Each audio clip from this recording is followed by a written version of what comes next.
Nkubuzaako omulungi ampuliriza wano ku President Media TV we bali kuleka nga okyekuumiddeko gye baleko gy'otosako engalo akawungezi k'olunaku olwaleero gye baliko gyonna gy'oyisizaako oba gy'ogenze mu maaso n'okola nkutumiddeko bw'eyeekuumidde yonna gy'oli Dubai, Qatar, Saudi Arabia, Oman, Israel, Jordan yonna gy'oli nkubuzaako we bali kulabika nga natera ogenda mu maaso n'okwekuumira ku President Media TV amawulire getulina kati ku mmeeza yaffe olunaku olwaleero njagadde nkutegeeze nti omukulu owa Mityana Municipality amanyikiddwa nga Zaake Francis mwena gwe mumanyi obulungi ono omwagizi wa Nuupu Kungwa ageze maaso ateera n'akubibwa bubi nnyo. Kayunga kigambibwa nti abadde agezaako okulabika nga agoberera konvoyi ya Pulezidenti w'eggwanga Yoweri Kaguta Museveni ebadde esembayo ddala ebadde esembero ddala mukimanyi nti omukulu Pulezidenti wa Uganda Yoweri Kaguta Museveni ye atambulira wabayitawo munnange tewali muntu yenna akkirizibwa okulabika nga asalimbiikiriza mu kubo bwatyo Zaake abadde agezaako okulabika nga nakutegezaako ne kugamba nti naye yabadde yeetadde mu ddene asobole okulabika nga akubira omukyala amanyikiddwa nga Harriet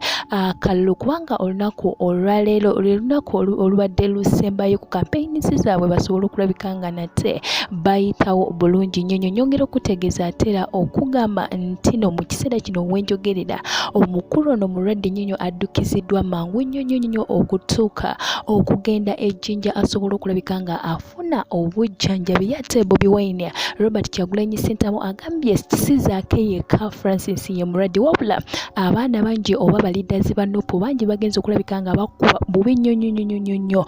embeera yaabwe si nnungi nabeera baddusiddwa mangu mu ddwaliro basobole okulabika nga bafuna obujjanjabi naye ekisinga okulabika nga kyeyongula amaziga kyenjagadde naawe otegere akawungezi ak'olunaku olwaleero nti omukulu Zaake Francis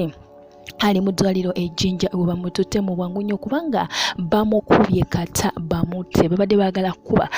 bakubye bubi nnyo bamukubye nnyo embeera ye si nnungi era mugende maaso mumusabire kubanga essaawa yonna twandifuna amawulire agatali malungi naye kyenjagala omanye nti genda maaso omusabire asobole okufukamira osabe asobole okusaala kubanga ye Zaake Francis ebibye si birungi bamututte biwalattaka oluvannyuma lw'okukubibwa nga badde agenda kulabika nga akubira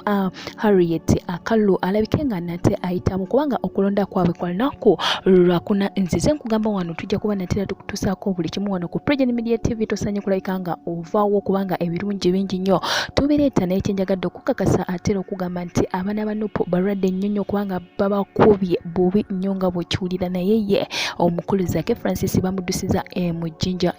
eyo ejjinja gyagenda okulabika nga afuna obujjanjabi. Robert Kyagulanyi Ssentamu ye ategeezezza si yekka ye mulwadde naye n'abalala bagenze maaso ne bakosebwa naye ate tetunamanya ne Robert Kyagulanyi Ssentamu wawaali mu kiseera kino kwegamba embeera ya bunkenke wano mu ggwanga lyettu Uganda eri abaana ba Nuupu. Nja kuba natera nkwongera amawulire amalala tosaanye kuva ku President Media TV kanzige.